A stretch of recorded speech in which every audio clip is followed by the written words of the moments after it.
ان آیات کے حوالے سے ایک کمزور روایت بھی ملتی ہے کہ سیدنا عمر فاروق رضی اللہ تعالیٰ عنہ سورہ طٰہٰ کی ابتدائی آیات سن کر مسلمان ہوئے۔ اب چونکہ سیرت کی کتابوں میں بھی یہ روایت نقل ہوئی اور عمر سیریز جو فلمائی گئی اس میں تو باقاعدہ انہوں نے وہ سین فلمایا کہ جب سیدنا عمر اپنی سسٹر سے ملنے کے لیے گئے، ویسے تو نبی اسلام کے قتل کے ارادے سے نکلے تھے اور راستے میں دوست ملا، اس نے کہا پہلے اپنے گھر کی خبر لو، ہمارا بہنوئی سعید ابن زید اور تمہاری بہن وہ مسلمان ہو چکے ہیں، اور وہ اشرم مبشرہ میں بھی شامل ہے سعید ابن زید رضی اللہ تعالیٰ عنہ، شروع کے مسلمانوں میں سے۔ تو سیدنا عمر پھر گئے اور انہوں نے کان لگا کر قرآن پاک سنا اور ان کے ڈر کی وجہ سے انہوں نے چھپا لیا، پھر مارا پیٹا، استقامت دیکھی تو پھر کہا کہ وہ آیات پڑھو، اس سے پریس ہوئے، اسلام قبول کیا۔ تو اس روایت کو اس حوالے سے تو تلقی بالقبول حاصل ہے کہ سب لوگ اسے نقل کرتے آئے ہیں۔ اگر کسی صحت میں اختلاف ہے تو دو رائے رکھی جا سکتی ہے۔ البتہ یہ بات درست ہے کہ قرآن حکیم ہی نبی اسلام کا وہ انسٹرومنٹ آف دعوت تھا جس کی وجہ سے لوگ امپریس ہوتے تھے، اور صحابہ کرام کے دلوں کو جس نے بدلا وہ یہی کتاب تھی۔ اس درجے میں تو تمام اصحاب اس قرآن سے متاثر ہوئے، اور پھر سیدنا عمر جیسے ذہین آدمی کو بھی دیکھیں بات سمجھنے میں 6 سال لگ گئے، کیونکہ جب ساتھ کے لوگوں نے ایسی مت ماری ہو کہ آپ نے بات سننی نہیں ہے، جب سنی تو اللہ تعالیٰ نے سینہ کھول دیا۔ اور جامعہ ترمذی میں تو واضح حدیث ہے، نبی اسلام نے دعا کی تھی کہ عمر بن حشام یعنی کہ ابو جہل اور عمر بن خطاب ان دونوں میں سے ایک کو اسلام کی دولت سے مشرف فرما۔ اور بخاری میں ہے، ابن مسعود کہتے ہیں جب سیدنا عمر اسلام لے کر آئے تو اس کے بعد اسلام کا عروج ہی آیا، یعنی گراف پھر اوپر ہی جاتا گیا الحمدللہ۔ باقی مین تو ظاہر ہے ہجرت مدینہ کے بعد بوسٹ ملا ہے۔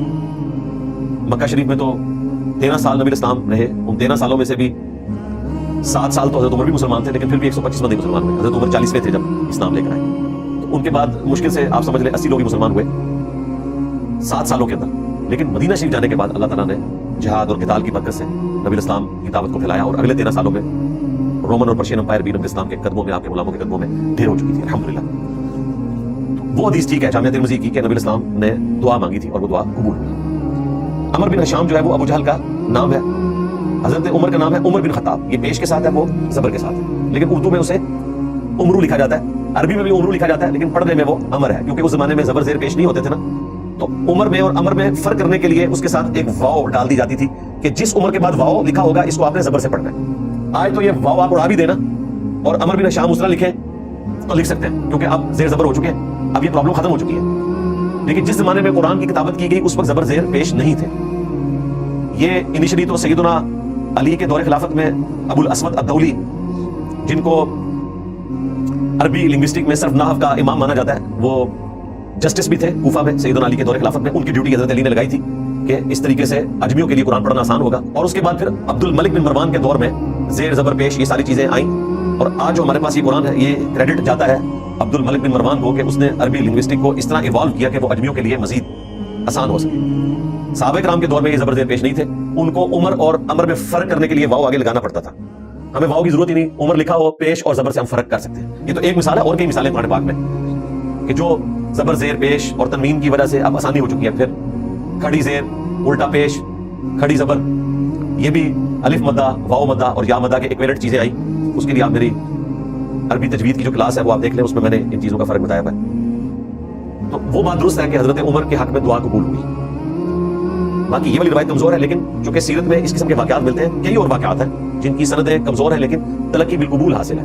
مثلا یہ روایت جو مسند احمد کی ہے، سندن تو کمزور ہے کہ نبی اسلام نے اپنے بستر پر حضرت علی کو لٹایا تھا کہ مانتے واپس کر کے آنا، لیکن تمام سیرت نگاروں نے یہ چیز نقل کی ہے، اور یہ حقیقت بھی تھی کہ نبی اسلام جو ہے وہ امانتے لوگوں کی رکھتے تھے، امین مشہور تھے، بینکنگ نظام تو نہیں تھا اس وقت، لوگوں کے پاس امانتے رکھوائی جاتی تھی۔ اور یہ بھی چیز ثابت ہے کہ حضرت علی بعد میں آئے ہیں ہجرت کر کے، ظاہر مانتے انہوں نے لوٹا کے آنا تھا، تو وہ فٹنگ معاملات بیٹھتے ہیں۔ جن باتوں کو تلقی بالقبول حاصل ہو جائے ان کی پھر اسناد کی بحث میں پڑھنے کی ضرورت نہیں۔ اسناد کی بحث ان چیزوں میں ضروری ہے جہاں پہ ہمیں مخالفت میں اتنی مضبوط چیزیں مل جائیں کہ اس سے وہ کمزور روایتیں جو ہے وہ بالکل 180 ڈگری کو رزلٹ بتا رہی ہوں، تو پھر ہم کہیں گے نہیں جب یہ روایت ہے تو یہ تو ہو ہی نہیں سکتا ایسے، اور بس اوقات اس میں راویوں کا وہم ہو جاتا ہے۔ مثلا مسلم شریف کی حدیث میں راوی کا وہم ہے، یا اس کو بیان کرنے میں 3 واقعات کو اس نے ایک جگہ جمع کیا، اور فتح مکہ کے موقع پر نبی اسلام اور ام حبیبہ کے نکاح کا ذکر کیا، حالانکہ وہ نکاح تو جو ہے وہ صلح حدیبیہ سے بھی پہلے ہو چکا ہوا تھا۔ دوسری طرف ہمیں بالکل تلقی بالقبول حاصل ہے اس حوالے سے کہ ابو سفیان جب نبی اسلام کو ملنے کے لیے گئے تھے، جب وہ پیس ٹریٹی ٹوٹ گئی غلطی کی وجہ سے، تو دوبارہ اس کی بحالی کے لیے صلح حدیبیہ کی نبی اسلام نے ایکسیپٹ نہیں کی۔ تو یہ واقعہ تو فتح مکہ سے پہلے کا ہے، اور اس وقت ام حبیبہ سلام اللہ علیہا نے نبی اسلام کے بستر پہ ان کو نہیں بیٹھنے دیا. تو یہ بعض اوقات صحیح احادیث میں بھی اس طرح کا کوئی کنفلکٹ آ جاتا ہے تو پھر وہ بعض اوقات راویوں کا وہم ہوتا ہے یا 3 مختلف واقعات کو ایک جگہ ذکر کیا گیا یا کوئی اور تعبیر اس کی بیان کی جاتی ہے.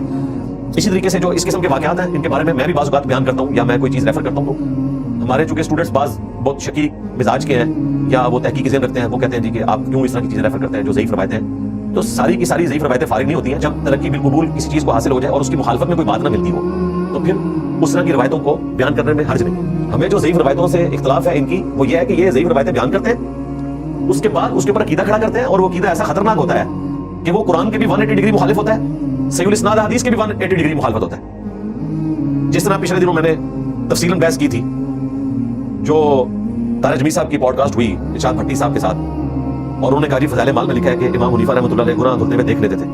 تو طارق جمیل صاحب نے کہا ممکن ہے. انہوں نے کہا کیسے ممکن ہے, اللہ تعالیٰ تو گناہوں پہ پردہ ڈالنے والا ہے. صحابہ کرام کو تو بخاری مسلم میں آیا کہ مدعم جو خیبر کے موقع پر شہید ہوا اس کے اوپر آگ کی چادر نظر نہیں آئی, وہی کے ذریعے حضور کو بتایا گیا کہ اس نے مال غنیمت سے چادر چوری کی تھی جو آگ کی اس کے اوپر ڈال دی گئی ہے. اور صحابہ کرام گھروں کو دوڑے اور انہوں نے رسی کا ٹکڑا بھی کوئی اٹھایا تھا وہ بھی جمع کروایا. اور آپ لوگ کہتے ہیں امام حنیفہ کو گناہ دھلتے ہوئے نظر آتے تھے وضو میں, اور پھر بلنڈر اتنا کہ وہ ایسے گناہ دیکھتے تھے کہ اس نے بدکاری کی ہے, اس نے غیبت کی ہے. اور تقی عثمانی صاحب بیان کر رہے ہیں بھائی وضو کرنے سے تو چھوٹے گناہ معاف ہوتے ہیں, صحیح مسلم شریف میں آیا. ساتھ ہی موجود ہے کہ کبیرہ گناہ جو ہے وہ توبہ سے معاف ہوتے ہیں. ٹھیک ہے, تو کبیرہ گناہ تو وضو کے اعضاء پر پانی بہانے سے معافی نہیں ہو سکتے جب تک توبہ نہ کرے. اور اس پر تو رائے یہ کہ بخاری مسلم میں آیا کہ اللہ تعالیٰ قیامت والے دن ایک گنہگار شخص کو بلا کے کہے گا مخلوق سے اوٹ میں کر کے کہ تو نے دنیا میں یہ گناہ کیا, وہ کہے گا کیا, یہ بھی کیا, یہ بھی کیا. قریب ہے کہ وہ گمان کرے گا کہ میں مارا گیا, لیکن یہ گفتگو مخلوق سے پردے میں ہو رہی ہے. اللہ تعالیٰ فرمائے گا دنیا میں پردہ رکھا تھا نا, آج بھی پردہ رکھتا ہوں. تو وہ اللہ جو ستار العیوب ہے وہ امام حنیفہ کو گناہ دھلتے ہوئے نہیں دکھا سکتا. آپ عقیدہ بنا لیتے ہیں. پھر ترمذی کی روایت بھی طارق جمیل صاحب نے پیش کر دی کہ اتقوا فراست المؤمن, مومن کی فراست سے ڈرو وہ اللہ کے نور سے دیکھتا ہے. جعلی روایت ہے, تدلیس بھی ہے اس میں اور مجہول راوی بھی ہے اور کئی سکم پائے جاتے ہیں, دور دور تک نہیں بیٹھتی ہے. بخاری مسلم کی احادیث کے بھی خلاف ہے, قرآن کے بھی خلاف ہے. یہ صرف نبیوں کا پروٹوکول ہے.